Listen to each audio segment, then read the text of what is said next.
तभी कबीले के कुछ लोग उसके पास आकर उसे उस कबीले के एक लड़की के साथ संबंध बनाने के लिए कहते हैं और साथ ही साथ वो लोग ये भी कहते हैं कि जब ये लड़की तुम्हारे बच्चे की माँ बन जाएगी तब तुम हमारे जहाज से सभी कीमती सामान को लेकर यहाँ से जा सकते हो। लेकिन दास्तान उस औरत के साथ संबंध बनाने से मना कर देता है और वहाँ से जाने लगता है। दोस्तों, ये मूवी पूरे 2 घंटे का है, लेकिन इस मूवी को देखने के बाद मुझे एक बार भी ऐसा नहीं लगा कि यह फिल्म किसी ऑस्कर विनिंग मूवी से कम है, क्योंकि ये मूवी है तो 1995 की, लेकिन इस मूवी की पिक्चर क्वालिटी काफी अच्छी है। तो कहानी की शुरुआत में हम एक पुराने जमाने के आदमी को देखते हैं जो कि डिस्को डांसर की तरह पैंट पहना हुआ था और वो समंदर में ही एक चप्पू से कहीं पर जा रहा था। इसी बीच वो एक बोतल में यूरिन करता है और उसे जब वो एक मशीन में डालता है तभी उस मशीन में से सफेद और मीठा पानी निकलता है, जिसको वो सुबह की चाय की तरह पी जाता है। इसके बाद हम देखते हैं कि वो पानी से गुनगुना करके उस पानी को समंदर के बजाय एक टब में फेंकता है जिसमें पौधा लगा हुआ था। दरअसल इस आदमी का नाम है दास्तान और वो इस समंदर में शौक से नहीं बल्कि मजबूरी में है। अब आप सोच रहे हो कि किस मजबूरी में ये समंदर पर है, तो मैं आपको बता दूं कि ये मूवी 25वीं शताब्दी के ऊपर है, जहाँ पर दुनिया के सभी बर्फ पिघल चुके हैं और समंदर का पानी का लेयर धरती से 25,000 फुट ऊपर आ चुका है, जिस वजह से पूरी दुनिया में मिट्टी का कोई नामो निशान नहीं और जो लोग इस आपदा से जिंदा बचे हुए हैं वो लोग ऐसे ही नाव और जहाज में समंदर में भटक रहे हैं। उन लोगों को इस बात का भरोसा है कि दुनिया के आखिरी छोर पर कोई ना कोई ऐसी जगह है जहाँ पर ठोस मिट्टी है और वहाँ पर इंसान सरवाइव कर पाएगा, इसीलिए वो लोग उस ठोस मिट्टी के तलाश में है। इसी दौरान दास्तान समंदर में कुछ खाने की तलाश में समंदर में कूद जाता है और काफी देर तक मछली ढूंढने के बाद जब उसके हाथ में कुछ भी नहीं लगता और वो जब अपने जहाज के ऊपर आता है तभी वो एक दूसरे नाव को देखकर उसके साथ बात करने की कोशिश करता है। वो कहता है कि समंदर में अगर कोई भी अजनबी एक दूसरे के साथ मिलते हैं तो वो लोग एक दूसरे का सामान अदला बदली करते हैं, लेकिन वो आदमी उसके साथ कोई भी सामान अदला बदली करने से मना कर देता है और कहता है कि मैं भिखारियों के साथ अपनी कीमती सामान को अदला बदली नहीं करता।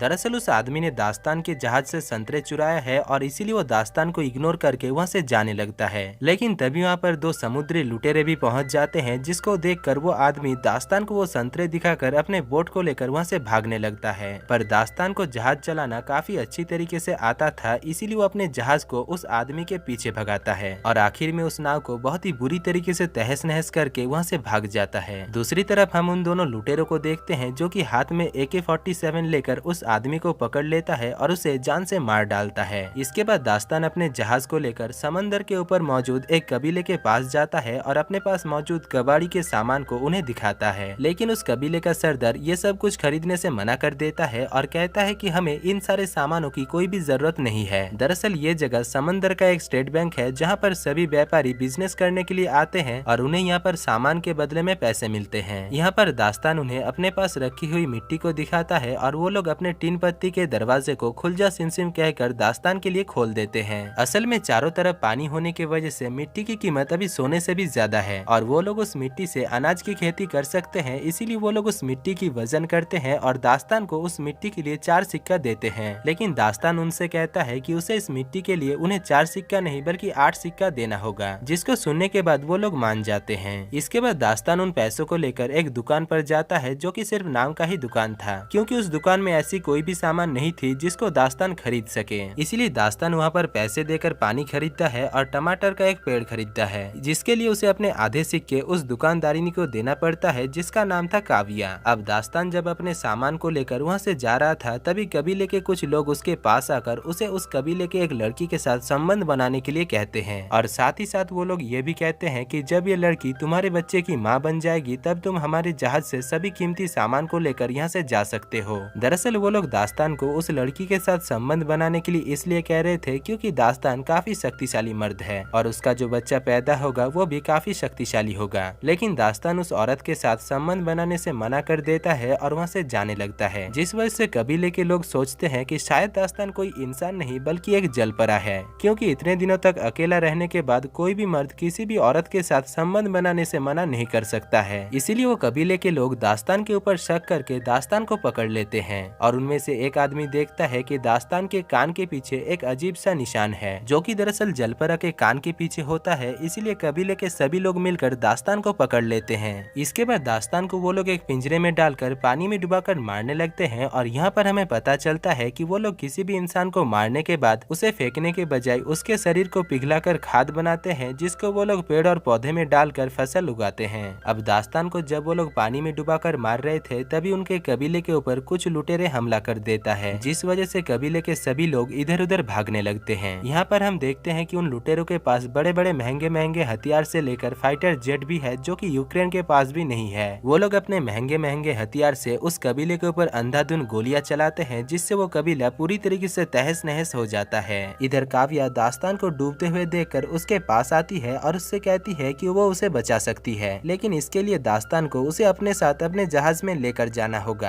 जिसके बाद दास्तान मान जाता है और वो काव्या और उसकी बेटी जिसकी नाम थी जूलिया, उन दोनों को लेकर अपने जहाज से वहाँ से निकल पड़ता है। यहाँ पर हमें पता चलता है कि जूलिया के पीठ के पीछे एक नक्शा है, जो कि दरअसल उस जगह का नक्शा है जहाँ पर ठोस मिट्टी है, यानी जहाँ पर जमीन है। साथ ही साथ हमें ये भी पता चलता है कि दास्तान सच में एक जलपरा है और वो पानी के अंदर भी सांस ले सकता है। यहाँ पर दास्तान काव्या से कहता है कि काव्या और उसकी बेटी में से किसी को मरना होगा, क्योंकि उनके पास पीने के लिए ज्यादा पानी नहीं है और अगर उनमें से कोई भी नहीं मरती है तो वो तीनों ही पानी की वजह से मारे जाएंगे। जिसको सुनने के बाद काव्या काफी परेशान हो जाती है, लेकिन वो किसी तरीके से दास्तान को मना लेती है। दूसरी तरफ हम उस लुटेरों के सरदार को देखते हैं जिसका नाम था अंधेरा, और वो अपने साथियों से कहता है कि उसे किसी भी हालत में वो बच्ची चाहिए जिसके पीठ में वो धरती का नक्शा है। अब अंधेरा अपने सभी साथियों को जश्न करने के लिए सिगरेट फेंकता है और तभी एक बूढ़ा आदमी अंधेरा से कहता है कि सरदार, जहाज का तेल कुछ ही दिनों के अंदर खत्म होने वाला है। जिसको सुनने के बाद अंधेरा बावला हो जाता है और यहाँ पर हमें पता चलता है कि अंधेरा अंधा होने के साथ साथ सनकी भी है, क्योंकि वो सिगरेट जलाने के बाद माचिस की तीली को पेट्रोल के टैंक में फेंक रहा था। पर इससे पहले कि उनके जहाज का सत्यानाश होता, एक आदमी माचिस की तीली को पकड़ लेता है और वो लोग बच जाते हैं। खैर, यहाँ पर अंधेरा अपने एयरफोर्स को उस टैटू वाली लड़की को पकड़ने के लिए भेज देता है। दूसरी तरफ हम दास्तान को देखते हैं जो कि अपने जहाज में काव्या और जूलिया को लेकर वहाँ से जा रहा था, लेकिन तभी वहाँ पर एक एयरफोर्स आकर उनके ऊपर हमला कर देता है, जिसको देखकर दास्तान हथियार लाने के लिए जहाज के नीचे जाता है। इधर काव्या को लगती है कि दास्तान उस एयरफोर्स को देखकर वहाँ से भाग गया है, इसलिए काव्या वहाँ पर मौजूद एक हथियार से उस फाइटर प्लेन के ऊपर शूट करती है और वो रस्सी सीधा जाकर उस प्लेन में अटक जाता है, जिस वजह से वो प्लेन उस जहाज के चारों तरफ गोल गोल घूमने लगता है। पर तभी वहाँ पर दास्तान आकर किसी तरीके से उस रस्सी को काट देता है, जिससे वो प्लेन फ्री होकर वहाँ से चला जाता है। अब क्योंकि काव्या ने ही ये सब कुछ की थी, इसलिए दास्तान काव्या के ऊपर गुस्सा होकर उसकी और उसकी बेटी की बाल को काट देता है। इसके बाद जब वो लोग समंदर में भटक रहे थे तभी उन्हें एक दूसरा बोट नजर आता है, जिसको देखकर काव्या दास्तान से कहती है कि हमें उस बोट के पास जाना चाहिए ताकि हमें उस बोट से खाने के लिए कुछ सामान मिल सके। लेकिन दास्तान उस नाव के पास जाना तो नहीं चाहता था, पर फिर भी काव्या के बातों पर आकर वो उस आदमी के पास जाता है। वहाँ पर पहुंचकर दास्तान को पता चलता है कि वो आदमी सनकी है और वो काव्या को खरीदना चाहता है, लेकिन उसके पास इसके बदले में दास्तान को देने के लिए कुछ भी नहीं है। दूसरी तरफ वो आदमी दास्तान को एक डिब्बे भर कागज दिखाता है, और क्योंकि कागज की कीमत अभी काफी ज्यादा है और दुनिया में कहीं पर भी कागज नहीं है, इसलिए दास्तान काव्या को आधे घंटे के लिए उस कागज के बदले में उस सनकी को दे देता है। लेकिन जब वो सनकी काव्या की वस्त्र हरण कर रहा था तभी वहाँ पर दास्तान पहुँच जाता है और वो उस सनकी से कहता है कि हमारा डील खत्म हुआ, जबकि उसे काव्या के साथ 5 मिनट भी नहीं हुआ था। इसीलिए उस सनकी का दिमाग सटक जाता है और वो एक चाकू लेकर दास्तान को मारने की कोशिश करता है, पर दास्तान काफी शक्तिशाली था, इसीलिए उल्टा दास्तान ही उस आदमी को जान से मार डालता है। अब दास्तान को पता था कि काव्या और जूलिया भूखी है, इसीलिए दास्तान पानी में कूद जाता है और एक मछली को पकड़ कर लाता है, जिसके बाद वो सभी मिलकर उस मछली का भोजन करते हैं। और साथ ही साथ हमें ये भी देखने को मिलता है कि जैसे जैसे दिन गुजर रहा था, दास्तान और काव्या काफी करीब आ गए थे और वो दोनों काफी अच्छे दोस्त भी बन चुके थे।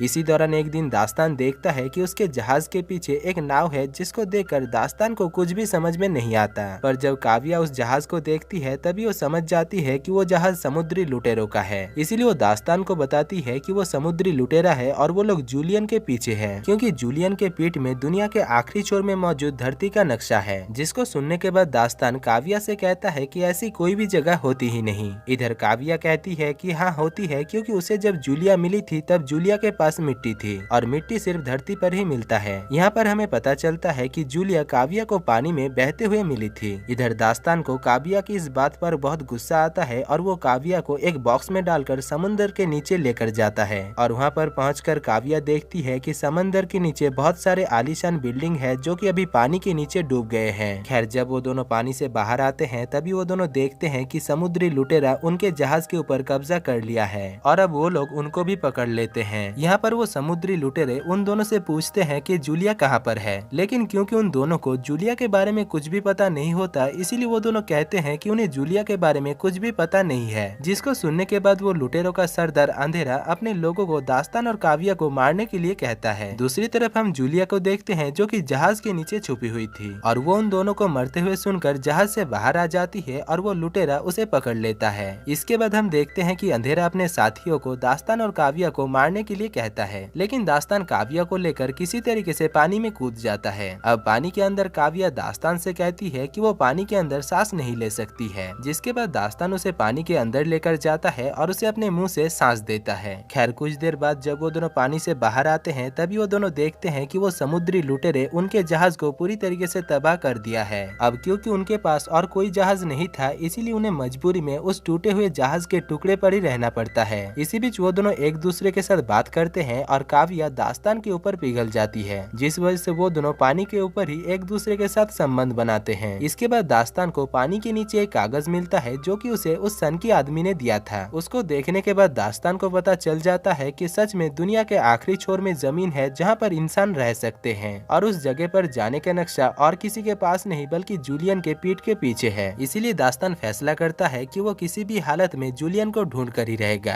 पर उनके पास जो जहाज था उसकी हालत ऐसी नहीं थी कि वो उस जहाज को लेकर समंदर में कहीं पर जा सके। खैर तभी वहाँ पर एक आदमी उड़ते हुए गुब्बारे में आकर काव्या को नाम से पुकारने लगता है और काव्या जब उस आदमी को देखती है तभी काव्या उस आदमी को पहचान लेती है। दरअसल वो आदमी काव्या के कबीले में ही रहता था, इसीलिए वो आदमी काव्या और दास्तान को अपने उड़ते हुए गुब्बारे में बुला लेता है और दास्तान उस गुब्बारे में बैठकर समुद्री लुटेरों को ढूंढने लगता है। काफी देर तक ढूंढने के बाद दास्तान को वो समुद्री लुटेरों का जहाज मिल जाता है और दास्तान किसी तरीके से छुपते छुपाते हुए उस जहाज के ऊपर चढ़ जाता है। अब दास्तान अंधेरे के पास आकर कहता है कि जूलियन को मेरे हवाले कर दो, लेकिन अंधेरा जूलियन को उसके हवाले करने से मना कर देता है। जिसके बाद हम देखते हैं कि दास्तान अपने पास मौजूद एक बम को पेट्रोल के टैंक के अंदर डाल देता है, जिसके बाद वहाँ पर एक तेज धमाका होता है और कई सारे समुद्री लुटेरे मारे जाते हैं। इसके बाद दास्तान जूलियन को ढूंढने लगता है और तभी हम देखते हैं कि अंधेरा जूलियन को लेकर एक प्लेन में कहीं पर जाने लगता है, लेकिन इससे पहले कि अंधेरा जूलियन को लेकर वहाँ से निकल जाता तभी दास्तान वहाँ पर आकर किसी तरीके से उस प्लेन को क्रैश करवा देता है। दूसरी तरफ उस उड़ते हुए गुब्बारे वाला आदमी वहाँ पर आ जाता है और दास्तान और जूलिया को गुब्बारे के ऊपर ले लेता है। इसी बीच दास्तान देखता है कि उस जहाज में एक धमाका होता है और सभी लुटेरे मारे जाते हैं। पर यहाँ पर हम देखते हैं कि अंधेरा अभी तक मरा नहीं था और वो एक पिस्टल से दास्तान के ऊपर शूट करता है, लेकिन वो गोली दास्तान को तो नहीं लगता पर जूलिया उस बैलून से नीचे गिर जाती है। पर इससे पहले कि अंधेरा जूलिया को पकड़ लेता, दास्तान किसी तरीके से नीचे आकर जूलिया को ऊपर उठा लेता है और वो सभी लुटेरे एक दूसरे के साथ टक्कर खाने की वजह से वहाँ पर एक धमाका होता है और वो सभी मारे जाते हैं।